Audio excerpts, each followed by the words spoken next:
ஒரு மத அடிப்படையில் தீவிரமான மதவாதியாக இருக்கிற ஒரு ஆள் எப்படி நேர்மையாக ஜட்ஜ்மெண்ட் கொடுக்க முடியும்? மதத்துக்காக அந்த ஆள் வெறுப்பு காட்ட மாட்டான்னு எப்படி இருக்குது? முதல்ல நீதிபதி அந்த மாதிரி வரலாமா? மத சின்னங்களை அணிஞ்சிக்கிட்டு வரலாமா? எப்படி இருந்தாலும் நீதிபதி ஆனார்? இவ்வளோ கேள்விகள் இருக்குது. நீ யாரையா கொடுக்கறதுக்குங்கிறாரு லோக்கல் ஐயர், சாமிநாத ஐயர், லட்சுமி நாராயண ஐயர். நீ யார் கொடுக்கறதுக்குங்கிறாங்க? அது சீஃப் ஜஸ்டிஸ் தான் பதில் சொல்லணும். நமக்கு நம்ம பிரசிடெண்ட்டாக இருந்தாலும் கேள்வி கேட்கறதுக்கு முடியாது, அவங்களுக்கு ரைட்ஸ் கிடையாது. Constitution is more powerful, you cannot question us அப்படின்ட்டாங்க. பிரசிடென்ட் ஆஃப் இந்தியாவையும் சூப்பராக இது பண்ணிக்கிட்டு சாமிநாதனும் லட்சுமி நாராயணன் இருக்காங்க. ஆக நாளைக்கு முர்முவுக்கு கூட ஆபத்து வரலாம். நீ சட்டமெல்லாம் ஏற்றி என்னென்னவோ பண்ணிக்கிட்டு போவாங்க, நீதிபதிங்கிற பேரில் ஒரு பாப்பா உட்காந்துப்போ எல்லாத்தையும் ஒடிச்சுக்கிட்டு போவாங்க. இன்றைக்காக தான் ஆக பெரியார் எவ்வளோ தீர்க்க தெரிஞ்சார் சொல்லியிருக்கார். பற்றி பணம் கிடைச்சதுன்னா நமக்கு லாபம், கிடைக்கலன்னா அரசியல் பண்ணலாம். ரெண்டு வகையிலையும் ஸ்டாலினுக்கு தானே லாபம். பாருங்க, இவ்வளோ தூரம் போய் நிற்கிறேன், கொடுக்க முடியாதுங்கிறாரு. கொடுத்தாட்டாக்கா என்னை கண்டு பயந்து கொடுத்துட்டாரு, வாங்கிட்டு வரோம். அதுலேயே அவருக்கு தான் வெற்றி. ஆகிற டபுள் வெற்றி. அப்போ ஸ்டாலின் டெல்லிக்கு போனதுலேயே வெற்றி உறுதி செய்யப்பட்டிருக்கு. ஒரு புத்திசாலியான பிரதம மந்திரியாக இருந்தால் கூட என்னடா இது என்ன பேசுவாரான்னு, மோடியை பற்றி நம்ம பயப்படவே வேண்டியது இல்லையா? எந்திரிச்சு ஓடுற ஆள் தானே. இப்போ ஸ்டாலினை பார்த்துட்டு ஒரு பயந்து கொடுத்தாலும் கொடுக்கலாம், அது நமக்கு லாபம் தானே. ஐயோ இருந்தாலே நேரில் வந்துட்டார், ஏற்கனவே பல பிரச்சனைகளை நம்ம உருவாக்கி நம்மளை கண்ட இடத்துல கொண்டு போய் சிக்கி மாட்டி விட்டுருக்காரு. கவர்னரே அட்ரஸ் எல்லாம் பண்ண ஆசாமி. இந்த மைசூர் பாக்கு அப்படிங்கிறதுல பாக்கு இருக்குது அப்படின்றனால அதை மைசூர் ஸ்ரீ அப்படின்னு மாற்றுறாங்க வட மாநிலங்களில். மென்டல் ஆகிட்டானுங்கன்னு தெரியும். நாங்கள் ஏற்கனவே முதல்லையே சொல்லிக்கிட்டு இருந்தோம், இவனுக்கு மென்டல் ஆகிட்டானுங்க. நான் தான் சொல்கிறேன், டெஸ்பரேட்டாக இருக்கிறாங்க, அவங்களுக்கு என்ன பண்ணுறதுன்னு தெரியல. லிபர்ட்டி தமிழ் நேயர்களுக்கு வணக்கம். இன்றைய நேர்காணலில் நாம் சந்திக்க இருப்பவர் மருத்துவர் ஐயா டாக்டர் காந்தராஜ் அவர்கள். வணக்கம் ஐயா. நிதி ஆயோக் கூட்டத்தில் பங்கேற்கிறாரு முதல்வர் அவர்கள், பங்கேற்றிருக்கிறாரு. கடந்த முறை மம்தா பானர்ஜி பங்கேற்றாங்க, ஸ்டாலின் உள்ளிட்டவர்கள் பங்கேற்கலை. ஏன்னா ஆந்திரா பீகாருக்கு அதிக நிதி கொடுக்குறாங்க, அதனால் பங்கேற்கலைன்னு சொன்னாங்க. இந்த முறை நிதி ஆயோக் கூட்டத்தில் பங்கேற்கிறாரு, நேரடியாக அந்த கூட்டத்திலேயே தமிழ்நாட்டிற்கான நிதியை கேட்குறாரு. இப்படி பல்வேறு விஷயங்கள் இருக்குது. அவர் நிதி ஆயோக் கூட்டத்தில் பங்கேற்றது சரியா அப்படிங்கிற ஒரு விவாதம் தமிழ்நாட்டில் போய்கிட்டு இருக்கு. நீங்கள் எப்படி பார்க்குறீங்க? காசு வேணால் அவங்கக்கிட்ட தான் கேட்டாகணும். பேங்க்கு மேலே கோச்சிக்கிட்டு நான் பேங்க்குக்கு போக மாட்டேன்னு என்ன அர்த்தம்? அது பிரயோஜனப்படாது. பேங்க்குக்காரங்க அவங்கக்கிட்ட இப்போ அவங்கக்கிட்ட தான் பணம் இருக்குது, அங்கே தான் இப்போ நம்ம பணம் பூரா அவங்கக்கிட்ட இருக்குது, வாங்கி தான் ஆகணும். அங்கெல்லாம் இதெல்லாம் இதுக்கு முன்னாடி ஒரு தடவை கலைஞர் என்ன பண்ணாருன்னா, சி சுப்பிரமணியத்து மேலே கோச்சிக்கிட்டு, சி சுப்பிரமணியம் நிதி அமைச்சராக இருக்கும் வரையில் நான் டெல்லியில் கேட்க மாட்டேன்னாரு. நிதி அமைச்சர்கிட்ட வந்து நீங்கள் இது கேட்கலன்னா நிதி ஆதாரம் பூரா ஒன்றிய அரசுக்கிட்ட இருக்கும்போது நீங்கள் எப்படி இது நடத்த முடியுங்கிறது தான் கேள்வி. ஆனால் இது மாதிரியான போராட்டங்கள் நடத்தக்கூடாது. அவரே எழுதியிருக்கார் வசனம், வீரம் விலை போகாது விவேகம் துணைக்கு வராவிட்டால். நீ கத்தி எடுத்துக்கிட்டு போகலாம், அவன் துப்பாக்கி வச்சுருந்தாலும் என்ன பண்ணுவீங்க? அந்த காலம் மாதிரி சிலம்பத்தை எடுத்துக்கிட்டு என்ன மாதிரி சுற்றுறதுக்கு 5 வீடு கட்டி அடிப்பான், 12 வீடு கட்டி அடிப்பான்லாம் அடிக்கலாம். ஒட்டுன்னு துப்பாக்கி, அவன் துப்பாக்கி கையில் வச்சுக்கிட்டு இருக்கான். அதனால் நம்ம அந்த விவேகம் இருக்கணும். துப்பாக்கி கையில் வச்சுக்கிட்டு இருக்கவங்ககிட்ட நம்ம புல்லட் ப்ரூஃபில் போகணுங்கிறது அந்த விவேகம் தேவை. அது அவரே எழுதுகிற வசனம். அதைத்தான் இது ஒன்றும் கோச்சிக்கிட்டு புறக்கணிக்கிறதுங்கிறது ஒரு தப்பான முயற்சி. என்னை பொறுத்தவரை உள்ளே போய் இறங்கணும். அதான் சொல்கிறாங்க, இந்த கூட்டத்தை நடத்துகிறதே மோடி தான். நேருக்கு நேரம் அங்கேயே கேட்கலாம், அங்கேயே கேட்கணும். இந்த நீ பதில் சொல்லு, அப்போ நீயும் மாட்டுவ. ஆமாம், ஒரு புத்திசாலியான பிரதம மந்திரியாக இருந்தால் கூட என்னடா இது என்ன பேசுவாரான்னு, மோடியை பற்றி நம்ம பயப்படவே வேண்டியது இல்லையே. எந்திரிச்சு ஓடுற ஆள் தானே. பெங்கால் பொண்ணு பார்லிமெண்ட்டை எந்திரிச்சு பேசிச்சுன்னா உடனே எந்திரிச்சு ஓடுவார், பார்த்துருக்கீங்களா? அந்த பொண்ணை சொல்லிச்சு, ஓடாதீங்க மோடி இருங்க, பிரைம் மினிஸ்டர் ஓடாதீங்க. அந்த கேமராக்காரர் அதை வர காட்டுற ஓடுறாரு. ஃபேஸ் பண்ண தெரியாத ஆசாமி. ஆனால் அவர்கிட்ட பேசுறது என்ன பயம் இருக்குது? ஒரு வாஜ்பாய் மாதிரியோ, ஒரு மன்மோகன் சிங் மாதிரியோ, ஒரு அறிவுபூர்வமான ஒரு பிரதம மந்திரியாக இருந்தாக்க எப்படி பேசுறதுன்னு யோசிக்கலாம். இவர் தான் ஒன்றுமில்ல, அப்படி அழகான ஆசாமி, அவன் 56 இன்ச்சு மார்பை காட்டிக்கிட்டு போகிற தவிர அவர்கிட்ட என்றைக்கா வாத திறமை இருக்குதா? கேட்க வேண்டியதுதான். கேட்கும்போது அவர் கமிட் பண்ணுறதை பண்ண வைக்க வேண்டியது தான். அதில் போனதில் எந்த தப்பும் இல்லை. நமக்கு வேணுங்கிறது இதுவரையும் கொடுக்காமல் இருக்கிறது கொடுக்கணும். தேர்தல் நெருங்குது, இந்த நேரத்தில் நம்ம வாங்காமல் இருந்தாக்க என்ன பண்ண முடியும்? அதனால் போயிருக்கிறாரு. கல்வி நிதி, பேரிடர் நிவாரண நிதி, என்னென்ன ஆதாரங்கள் உண்டு நிதிக்கான இது தமிழ்நாடு புறக்கணிக்கப்படுகிறது எஸ்டாப்ளிஷ் பண்ணிடலாம்ல. இதில் மற்றது நடக்குதோ இல்லையோ, இவ்வளோ நாங்கள் கேட்டிருக்கோம், இதெல்லாம் நீ கொடுக்கலன்னு சொல்லும்போது பதிவாகிடுது இல்லை. பதிவாகிடுச்சுன்னா நாடு பூரா தெரிஞ்சு போக போகுது இல்லை. இது ஒரு இது இல்லை. எப்படி ஓர வஞ்சனா இந்த அரசாங்கம் இருக்குதுங்கிறத காட்டுறோம். அல்லது இப்போ ஸ்டாலினை பார்த்துட்டு ஒரு பயந்து கொடுத்தாலும் கொடுக்கலாம், அது நமக்கு லாபம் தானே. ஐயோ இருந்தாலும் நேரில் வந்துட்டார், ஏற்கனவே பல பிரச்சனைகளை நம்ம உருவாக்கி நம்மளை கண்ட இடத்துல கொண்டு போய் சிக்கி மாட்டி விட்டுருக்காரு. கவர்னரே அட்ரஸ் எல்லாம் பண்ண ஆசாமி. அவர் நம்மளை எதா பண்ணிட போகிறாருங்கிற ஒரு பயம் அவருக்கும் இருக்குது இல்லை, மோடிக்கும் பயம் இருக்குது இல்லை. 75 வயசே போச்சு, ஆர்எஸ்எஸ் வீட்டுக்கு அனுப்புகிற நேரம் வந்துருச்சு, நம்ம கதி என்ன ஆகுமோ ஏதாமோ, ஒரு வேளை ஸ்டாலினை பிடிச்சா ஆர்எஸ்எஸ் கிட்ட சொல்லி நமக்கு பதவி நீடிப்பு கிடைக்கலாம், அந்த மாதிரி கூட மோடி நினைக்கலாம் இல்லை. அவருக்கு அந்த பயம் இருக்குது இல்லை. 2 பேருக்கும் நல்லதுதான். புறக்கணிச்சாருனாக்கா அதை அரசியலாக்க முடியும், கொடுத்தாக்கா நமக்கு லாபம் ஆதாயமாக இருக்குது. மோடி ஒருவேளை தன்னுடைய பதவி நீட்டிப்புக்கு ஸ்டாலின் கிட்ட கெஞ்ச ஆரம்பிச்சாருன்னா அது ஒரு இன்னொரு லாபம் இல்லை. இவ்வளவும் இருக்குது இல்லை. இல்லை, ஒரு புறம் மோடியை நேருக்கு நேராக போகிறதுனால நேருக்கு நேராக சந்தித்து அந்த கூட்டத்திலேயே வலியுறுத்தலாம், வற்புறுத்தலாம், இது போன்ற விமர்சனங்கள் வருது. இன்னொரு புறத்தில் அந்த எடப்பாடி பழனிசாமி சொல்கிறாரு, வெள்ளக்குடைக்கு வேலை வந்துடுச்சு, தன் குடும்பத்துக்காக இடி ரைடுக்கு பயந்து இந்த கூட்டத்தை கலந்துக்கிறாரு. அது ஏங்க எடப்பாடிக்கு வேறு எதுவுமே ஞாபகம் வர மாட்டேங்குது. ஈடி எங்கே எழுப்பி தட்டினோட ஈடி வந்துருச்சா அப்படிங்கிறாரு. அதனால தான் அவர் பேர்லேயே அவர் எதுக்கு எடுத்தாலும் ஈடி, அந்த மாதிரி பேய பார்த்து பயப்படுற மாதிரி இருக்கிறாரு. எதுக்குன்னாலும் ஈடி, அந்த பயம் இருக்கு. அதனால தான் அந்த கூட்டமே அந்த 2100 பேர் 1100 பேர் நம்ம வச்சுருக்காரு அதிமுகங்கிற பேரில். அந்த 1100 பேர் ஈடின்னா நடுங்கிட்டு உட்காந்துட்டு இருக்காங்க. அப்போ அவருக்கு இருக்காமல் எல்லாமே இருக்கு. அவருடைய சகல வீடு ராமலிங்க வீட்டில் ரெய்டு பண்ணிட்டாங்க. இவ்வளோ குலாம் போட்டு இவ்வளோ காலில் விழுந்து கேளையை விழுந்து எந்திரிக்காமல் படுத்து கிடந்து காலை பிடிச்சிருந்து கூட வீட்டில் ரெய்டு நடக்குது. அந்த மாதிரிலாம் இருக்குது. ஸ்டாலின் போகிறாரே பாவம், இவருக்கு எதாவது ஆகிட போதுங்கிற அக்கறையில் கூட சொல்லியிருக்கலாம். பாருங்கள், நான் இவ்வளோ காலில் விழுந்து ரெய்டு பண்ணிட்டாங்க, நீ கொஞ்சம் ஜாக்கிரதையாக இருங்கன்னு கூட சொல்லியிருக்கலாம். வெள்ளைக்கூடம் எடுத்துகிட்டு போங்கன்றார். எதை எடுத்துகிட்டு போனால் அதையும் சொல்கிறார், ஐடியா கொடுக்குறாரு. பயத்தில் தான் போகிறார். ஆமாம், நீங்கள் நான் கிட்ட போய் நெருங்கியும் கூட பிரயோஜனம் இல்லை, என் சகலையை காப்பாற்ற முடியல, ரெய்டு ஆகி போச்சு, அதனால் நீங்கள் போகும்போது வெள்ளைக்கூடம் எடுத்துகிட்டு போனீங்கன்னா உங்களுக்கு சேஃபாக இருக்கும்னு ஐடியா கொடுக்குறாரு. அது வகையில் அவருக்கு பழனிசாமி நன்றி தெரிவிக்கலாம். மோடி காலில் எப்படி விழுவணுங்கிறதெல்லாம் அவருக்கு தான் அனுபவம் நிறையா இருக்குது. அந்த அனுபவத்தை அப்படியே பகிர்ந்துக்கிறார், அதை சொல்கிறார், இப்படி போயிருந்தீங்கன்னா நல்லாயிருக்கும். இல்லை, அவர் இப்போ இடி ரைடு நடக்குது திமுக நெருங்கிய வட்டாரங்களில், அது 3 வருடமாக தொடர்ந்து புறக்கணித்தவர் இந்த வருடம் போகும்போது எடப்பாடி சொல்கிறது சரின்னு தான் ஒரு பாயிண்ட். இருக்கட்டுமே, சரியாக இருக்கட்டுமே. ஈடி ரைடு ஏன் நடக்குதுன்னு கேட்கறதுக்கு நேராக போகிறாரு. ஊரில் ரைடு ஆனப்போ போய் கேட்டியா நீ? கேட்கல இல்லை, போகிறாரு. அதுவும் ஒரு தனிப்பட்ட முறையில் சந்திக்க போகலையா, அங்கே போய் போகிறாரு, அந்த கூட்டத்தில் உட்காந்து கேட்க போகிறாரு. இது நம்ம ஏற்கனவே நம்ம சொன்னது தான். எலெக்ஷன் நெருங்க தீவிரவாத தாக்குதல் வரும், மத கலவரம் வரும், என்ஃபோர்ஸ்மெண்ட் டைரக்டரேட்டு ரெய்டெல்லாம் வரும். இதை தொடர்ந்து ஒரு ஓட்டர்ஸ் இந்தியா டுடே போன்றவர்கள் கருத்து கணிப்பு போட்டு இதனால் திமுகவுடைய செல்வாக்கு குறைந்ததுன்னு ஒரு கணக்கு காட்டி விட்டு வந்தாக்கா தான் எலெக்ஷன் நடக்கும்போது வாக்கு எந்திரத்தில் சிம் கார்டை மாற்றி செய்து பண்ணால் கூட கருத்து கணிப்பின் படியும் அந்த ரெய்டுகளின் மூலமாக மக்கள் மத்தியில் ஏற்பட்ட வெறுப்பின் காரணமாக திமுக தோற்றுறது அப்படின்னு சொல்கிறதுக்கு நியாயம் கற்பிக்க முடியும். அதுக்காக நியாயம் கற்பிக்கிறதுக்காக பண்ணுறது தானே, எதிர்பார்த்தது தானே இது. என்னைக்காவது இவங்க ஆட்சிக்கு வந்த இந்த 10 வருஷத்தில் யாராவது ஒரு பாஜக வீட்டில் ரெய்ட் நடந்ததா சொல்லுங்க பார்க்கலாம். அத்தனை பேர் உத்தமனா? ஒரு இன்னைக்கு கூட நீரவ் மோடி மேலே எதிராக தீர்ப்பு வந்திருக்குது. யார் அவங்க? பாஜக தானே. விஜய் மல்லையா எங்கே இருக்கார் தெரியாதா உங்களுக்கு? அடுத்த கேள்வி, ஒரு 3 வருஷத்துக்கு முன்னாடி மோடி சொன்னார், கருப்பு பணம் ஒழிக்கப்பட்டு விட்டது, சுவிட்சர்லாண்டு கணக்குகள்லாம் முடக்கப்பட்டு விட்டன, கருப்பு பணமே இந்தியாவில் இல்லைன்னாரு. தினசரி ரெய்டு நடக்குது. அப்போ அன்னைக்கு அது சொன்னது பொய்யா? என்ன அப்போ நீ பேசுனது பொய்ன்னு தெரியுது. 2 விஷயம் பாருங்கள். இதே தான் அமித்ஷா, காஷ்மீரில் அமைதி திரும்பி விட்டது, அமைதி பூங்காவாக இருக்கிறது, யார் வேண்டுமானாலும் போகலான்னாரு, 24 பேரை கொண்டு விட்டாங்க, அதுவும் பொய். அதே மாதிரி தான் கருப்பு பணம் ஒழிக்கப்பட்டு விட்டது, சுவிட்சர்லாண்டில் வைக்கப்பட்ட கணக்கெல்லாம் முடக்கப்பட்டு விட்டேன்னு எல்லாம் சொல்லிட்டாரு. தினசரி ரேட் நடக்குது. அப்போ என்ன அர்த்தம்? கருப்பு பணம் இருந்துக்கிட்டே இருந்து உன் ஆட்சியில் கருப்பு பணம் ஒழியல. எல்லாத்துக்கிட்டே இருக்குது. எதிர்கட்சிக்கிட்டே எவ்வளோ இருந்தாலும் ஆளுங்கட்சி உங்ககிட்ட எவ்வளோ இருக்கும்? அதெல்லாம் இருக்குது இல்லை. இதெல்லாம் இந்த கேள்வியில் இப்போ மக்கள் மத்தியில் வரும். இல்லை, அவர் மட்டும் பேக் ஃபயர் ஆகுது. அவங்க பண்ணுறது எல்லாமே பேக் ஃபயர் ஆகுது. அவர் மட்டும் இல்லையா, சீமான், தமிழிசை எல்லோருமே இதே குற்றச்சாட்டாக தான். ஆமாம், எல்லாம் ஒரே அவங்க கட்சிக்காரர் அதுதானே பேசுகிறாங்க. அதை வச்சுட்டு உடனே அந்த 3% பத்திரிகையெல்லாம் அதுக்கு ஹைலைட் பண்ணி பேசுவாங்க. இன்றைக்கி அதெல்லாம் நடக்காதுங்க. இன்றைக்கி மக்கள் தெளிவாக இருக்கிறார்.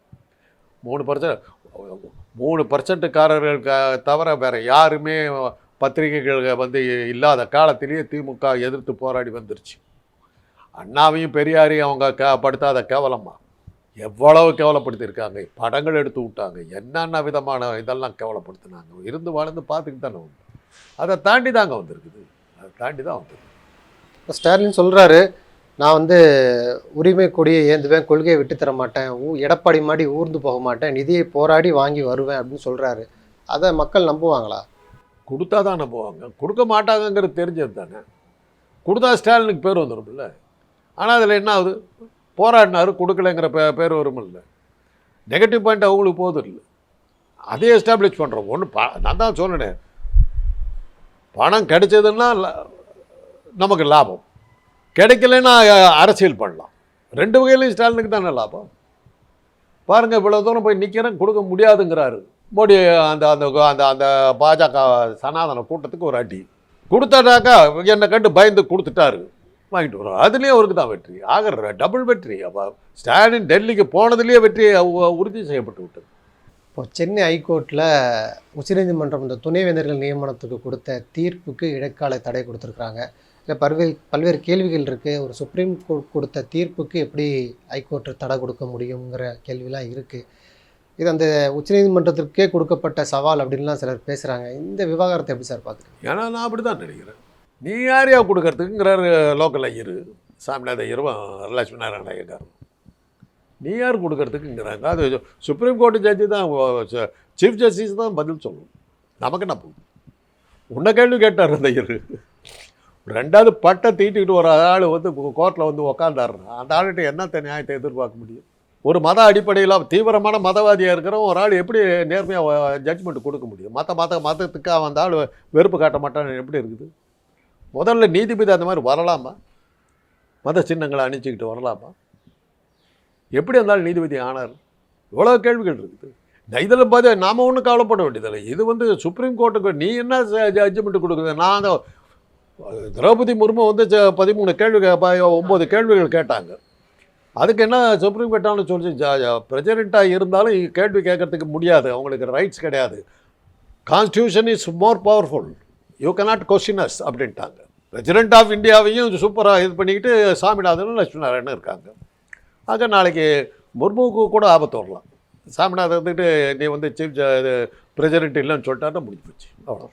வெளிப்படையாக இப்போ வில்சன் சொல்கிறாரு, அரசினுடைய வாதங்களே கேட்க மாட்டாங்க, தீர்ப்பு வாசிக்கும்போது மைக் ஆஃப் பண்ணுறாங்க. ஏங்க இவ்வளவு வெளிப்படையாக பட்டாவர்த்தனமாக பண்ணுறதுன்னு முடிவு எடுத்துட்டாங்க. எப்படி அது அந்த கொலைகாரன் எல்லாம் சொல்லுவான், 10 கொலை பண்ணாலும் தூக்கு தண்டனை தான், 1 கொலை பண்ணாலும் தூக்கு தண்டனை, 10 கொலை பண்ணிகிட்டே போகிறாங்க. அந்த மூடில் தான் சாமிநாதனும் லட்சுமி நாராயணனும் போயிருக்காங்க. எப்படி இருந்தாலும் மாட்ட போகிறாங்கன்னு உங்களுக்கு தெரியும். சரி பண்ணுறது பண்ணிட்டு போயிடுவோன்னு பண்ணிட்டாங்க. ஒரு மகிழ்ச்சி என்னென்னா, நாங்கள்லாம் சொன்னது எவ்வளோ இதுங்கிறதுக்கு இப்போ அவங்கெல்லாம் இருக்காங்க. பெரியார் சொன்னது எவ்வளோ உண்மைன்னு தெரியுதில்ல. பாம்பு வாலாட்டிக்கிட்டு இருந்தால் கூட அது ஜாக்கிரதையாக இருக்கணும்.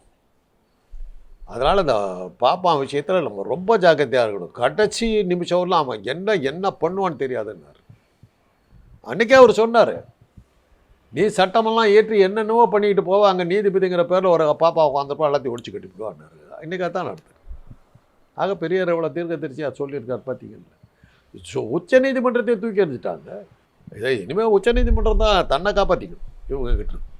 தொடர்ச்சியாக உச்சநீதிமன்றம் தமிழ்நாடு அந்த ஆளுநர் வழக்கில் கொடுத்த தீர்ப்புக்கு பிறகு குடியரசுத் தலைவர் 14 கேள்வி கேட்குறாரு. துணை குடியரசுத் தலைவர் கடுமையான வார்த்தைகளால் உச்சநீதிமன்ற நீ என்ன சூப்பர் நீதிமன்றமா அப்படின்னு கேட்குறாரு. இன்றைக்கு ஹைகோர்ட் நீதிபதி உச்சநீதிமன்றத்துக்கு சவால் விடுற மாதிரி ஒரு தடை கொடுக்குறாரு. உச்சநீதிமன்றத்துக்கு இதெல்லாம் ஒரு மிகப்பெரிய அழுத்தம் பார்க்கலாம். இது பாஜக எவ்வளோ கஷ்டத்தில் இருக்குதுங்கிறதுக்கு இதெல்லாம் எடுத்துக்காட்டு. ஒரு டெஸ்பரேட் இதில் இருக்கிறாங்க, எங்கேயோ மாட்டிக்கிட்டாங்க, நல்லா தெரியுது. தீவிரவாத தாக்குதலை எடுத்தாங்க, கை கொடுக்கல அவங்களுக்கு. இன்றைக்கி உலகம் பூராவும் குழுக்களை அனுப்புகிறாங்க. எதுக்கு குழுக்களை அனுப்புகிற? பாகிஸ்தான் கெட்ட நாடுன்னு அவங்களுக்கு தெரியாதா? பாகிஸ்தானில் தான் தீவிரவாதம் இருக்குதுங்கிறது அவங்களுக்கு தெரியாது, நீ போய் சொல்லுறது அவங்களுக்கு தெரிய போகுதா? அப்படின்னா என்ன அர்த்தம்? பாகிஸ்தான்கிட்ட தீவிரவாதம் இல்லைன்னு அவங்க நினைக்கிறாங்க, அவங்கக்கிட்ட தீவிரவாதம் இருக்குதுன்னு நீ சொல்கிறதுக்கு போகிறேன்னா நீ எவ்வளோ பலம். இத்தனை நாடுகளுக்கு இத்தனை நாடு உன்னை நம்பலைங்கிறது தானே அர்த்தம். ஓப்பனாக அக்செப்ட் பண்ணியிருக்கேன்ல. அப்படி தான் நான் பார்க்குறேன். ஒவ்வொரு நாட்டுக்கு எதுக்கு இங்கே அனுப்புகிறீங்க? அப்போ அத்தனை நாடு வந்து பாகிஸ்தானை நல்ல நாடுன்னு நினச்சிக்கிட்டு இருக்குது. ஆக நீ தாங்க எதிராக இருக்கிற. இல்லைங்க நாங்கள் தாங்க நல்லவங்கன்னு சொல்ல போயிருக்கிறேன்.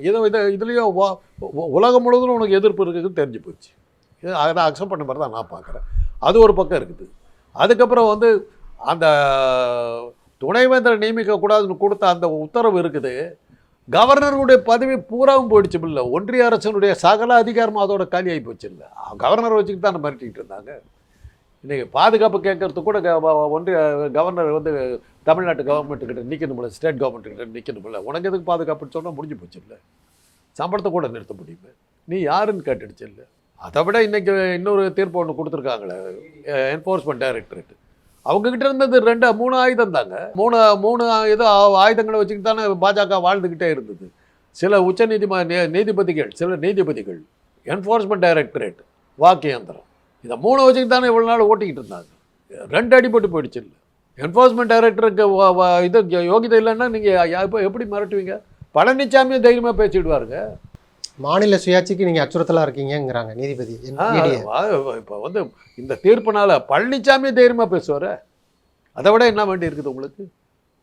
நாளைக்கு அமித்ஷா வந்தால் பார்க்காம கூட போனாலும் போவார். அதான் என்ஃபோர்ஸ்மெண்ட் டைரக்டர் ஒன்றும் பண்ண முடியாது வந்துருச்சு இல்லை, யாரை கேட்டு போனாங்கிறாங்க. பாகிஸ்தான் இந்த சிந்தூர் ஆப்ரேஷன் அதை தொடர்ந்து வந்து தொடர்ச்சியாக அந்த பாகிஸ்தானோடு பல்வேறு விஷயங்களை புறக்கணிக்கிறாங்க.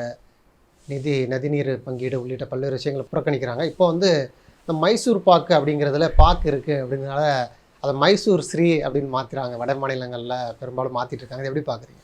மென்டல் ஆகிட்டானுங்கன்னு தெரியுது. நாங்கள் ஏற்கனவே முதல்ல சொல்லிக்கிட்டு இருந்தோம் இவனுக்கு மென்டல் ஆகிட்டானுங்கன்னு. நான் தான் சொல்கிறேன்னே, டெஸ்பரேட்டாக இருக்கிறாங்க. அவங்களுக்கு என்ன பண்ணுறதுன்னு தெரியல. பாக்குங்கிற வார்த்தை பிடிக்கல.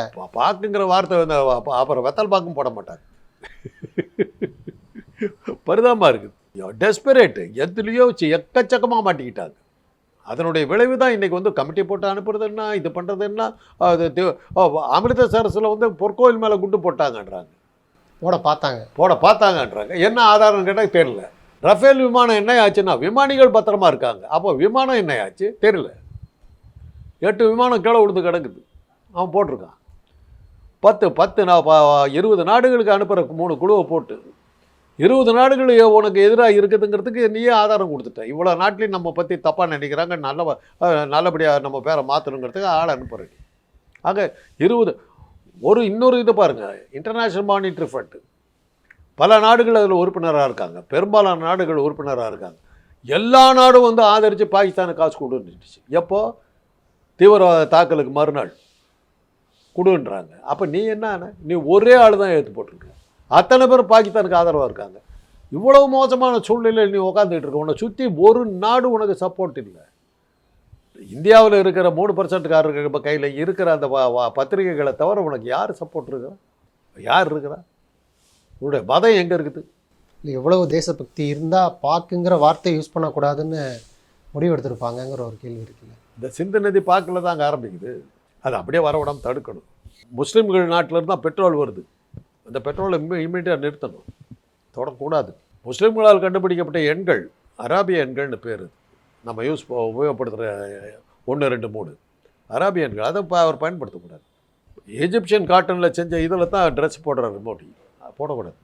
நிறையா இருக்குது, எவ்வளவோ இருக்குது. இதெல்லாம் கடைப்பிடிச்சா நல்லாயிருக்கும். மோடியே சொல்கிறாருல பிரச்சாரத்தில், என்னுடைய உடம்புல ரத்தம் ஓடலை, குங்குமம் தான் ஓடுது. அதுக்கு முதல்லே தெரியும், ரத்தம் ஓடுற மனுஷனாக தான் கொஞ்சம் ஈவரக்கம் இருக்கும். அது இல்லைங்கிறது தெரியுது, எல்லாத்துக்குமே தெரியும். ரத்தம் இல்லாத மனுஷன் தான் பேர். மலையாளத்தில் சொன்னீங்கன்னா ரத்தம் கெட்ட மனுஷன்னு சொல்லுவாங்க. அதை தான் அவர் சொல்கிறார், அவராகவே சொல்லிக்கிறார், நான் ரத்தம் கெட்ட மனுஷன். மருத்துவ ரீதியாக சொல்லக்கூடாது. ஒரு இப்போ இறந்துட்டாக்கா நாங்கள் வந்து இறந்த உடலை எம்பாம் பண்ணுறதுன்னு ஒன்று சொல்லுவோம். அது வந்து அந்த உடல் கெட்டு போகாமல் இருக்கிறதுக்காக ரத்தத்தை எல்லாம் எடுத்துட்டு அதில் வந்து செந்தூரத்தை ஏற்றுவோம்.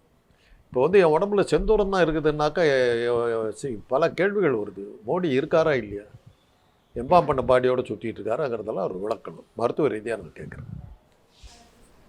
நன்றி சார், நிறையா நல்ல தகவல்களை நேயர்களுக்கு சொல்லியிருக்கீங்க. உங்களுடைய நேரத்துக்கு மிக்க நன்றி.